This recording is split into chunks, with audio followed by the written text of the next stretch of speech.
ارشاد فرمایا ان الذین کفروا، بے شک وہ جن کی قسمت میں کفر ہے، سواء علیہم،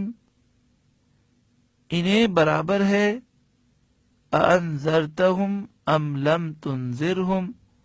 چاہے آپ انہیں ڈرائیں یا نہ ڈرائیں،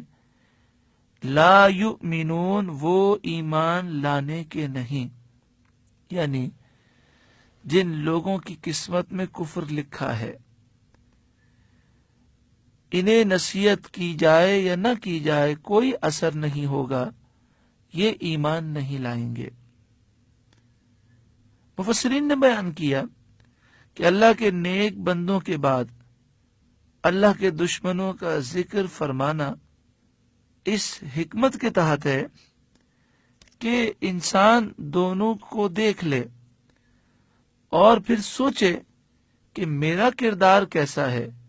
میں اللہ والوں میں شامل ہوتا ہوں یا اللہ کے دشمنوں میں میرا شمار ہوتا ہے۔ شان نزول یہ ہے کہ یہ آیت ابو جہل، ابو لہب جیسے کفار کے بارے میں نازل ہوئی جو علم الہی میں ایمان سے محروم ہے، یعنی جن کے بارے میں لوح محفوظ پر لکھا تھا کہ یہ لوگ ایمان نہیں لائیں گے، اسی لیے ان کے بارے میں اللہ تعالی کی مخالفت سے ڈرانا نہ ڈرانا دونوں برابر ہیں، یعنی انہیں نصیحت کا کوئی فائدہ حاصل نہ ہوگا۔ جیسے زمین بنجر ہو اور ایسی بنجر ہو کہ کہا جائے کہ اس پر پانی ڈالا جائے یا نہ ڈالا جائے کوئی فائدہ نہیں، تو ایسے ہی ان کے دل مردہ ہو چکے ہیں۔ مگر تبلیغ دین جو سرکار دو عالم صلی اللہ علیہ وآلہ وسلم فرماتے تھے اس کا آپ کو ثواب ضرور ملے گا، اسی لیے فرمایا سواء علیہم،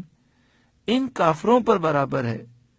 ہاں، سرکار دو عالم صلی اللہ علیہ وآلہ وسلم کا تبلیغ دین فرمانا یہ آپ کے درجات کی ترقی کا باعث ہے، اس میں اس شخص کے لیے نصیحت ہے جو دین کی تبلیغ کرتا ہے، چاہے لوگ ایمان لائیں یا نہ لائیں، اسے چاہیے کہ وہ تبلیغ دین کرتا رہے۔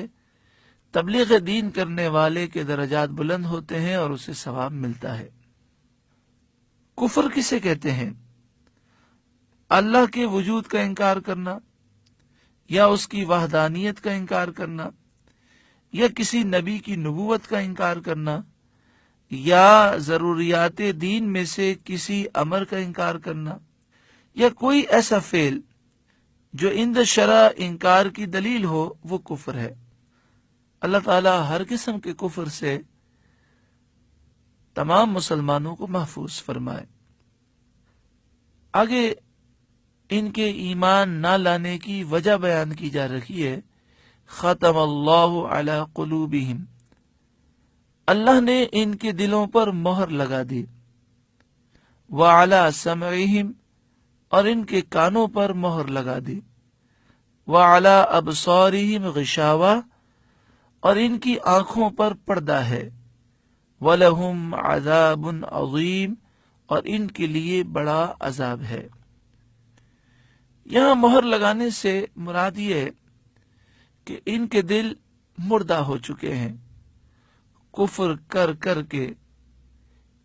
اس کفر کے مرض نے ان کے دلوں کو، ان کے کانوں کو اور ان کی آنکھوں کو مردہ کر دیا۔ جیسے یوں کہا جائے کہ کسی شخص نے خودکشی کر لی اور اپنے آپ کو اوپر سے گرا دیا، اب کہا جائے کہ اب اسے دوائی کوئی فائدہ نہ دے گی اور یہ مرنے کے قریب ہو گیا۔ ایسے ہی رسول اللہ سے دشمنی کر کے انہوں نے اپنے دل کو، اپنے کانوں کو اور اپنی آنکھوں کو ایکسپائر کر دیا، برباد کر دیا۔ ہم اللہ تعالیٰ سے پناہ مانگتے ہیں اس بات سے کہ ہمارے دل مردہ ہوں، اللہ ہمارے دلوں کو مردہ ہونے سے محفوظ فرمائے۔ تفسیر خزانہ العرفان میں لکھا، خلاصہ مطلب یہ ہے کہ کفار دلالت و گمراہی میں ایسے ڈوبے ہوئے ہیں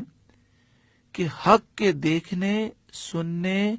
سمجھنے سے اس طرح محروم ہو گئے جیسے کسی کے دل کانوں پر مہر لگی ہو اور آنکھوں پر پردہ پڑا ہو۔